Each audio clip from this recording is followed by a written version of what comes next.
Okay, I'm going to document how I make Normandie sauce. I'm doing this differently because normally I'll cook the pork in a slow cooker, but I'm cooking it in the Traeger today, and I'm making the sauce separately. So first I'm going to saute some onions, and I'm going to put some butter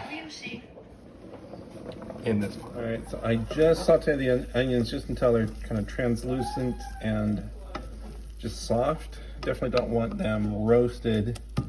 So now I'm gonna add like a cup of chicken stock. I think they use fish stock over in Normandy, but I don't have any, so I'm going for chicken. So I carved up a couple of apples, and I'm gonna add those to my mixture as well. I'm gonna cook those in with the onions and the broth, the chicken stock. A cup of apple juice or apple cider. I don't have apple cider, so I'm doing apple juice. And we're just gonna cook that on about some medium heat. I'm just gonna add some pepper because I like to make, I don't know, give it a little more pep to it. Just a tablespoon of apple cider vinegar just to make it a little bit tangy. So we just want to cook it until the apples are nice and soft. Bring it to a small rolling boil, maybe, but no high temperature. All right, once we're feeling good about that, we're going to dump that into a mixer, and we're gonna blend it all. Not a mixer, a blender. We're gonna blend it.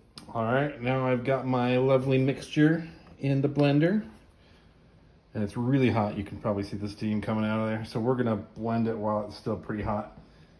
And I'm gonna end up with a lot of this stuff. I'm probably not gonna use all of it, but then I'll mix the cream in later.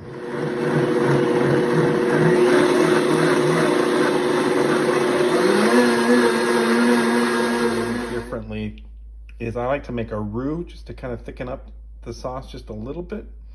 So I'm doing 2 tablespoons of butter, then I'll add in a tablespoon of flour and make a nice roux, which I'll add the mixture to. So here is my roux. I just did that over low heat. Like I said, I know this is more like for making gravies, and it's definitely not part of a regular Normandy sauce recipe. I like to do it just to make it a little bit thicker because I think it comes out really runny. Okay, now I'm just gonna take my mixture, and I'm not gonna add all of it. I'm just going to add a little bit at a time until I get kind of the consistency I'm looking for. Start with about half. And then also I'll add some cream to this a little bit later. And we'll test it and taste it and see what we like. Okay, adding the cream now. I don't measure this, I probably should. Just do maybe a tablespoon at a time to see what looks good, and I will, like I said, we'll just taste it as we go until we get what we're looking for. All right, so I think we're pretty close now. You can see there's still pretty runny, but maybe not quite as runny as when it comes out of the Blendtec.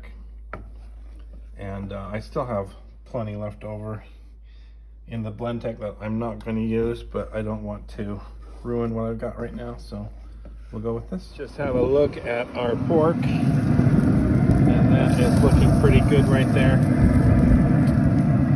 Lovely. There we are. We're over 145, so we're good. Here is our final spread. Try to take a nice picture of that.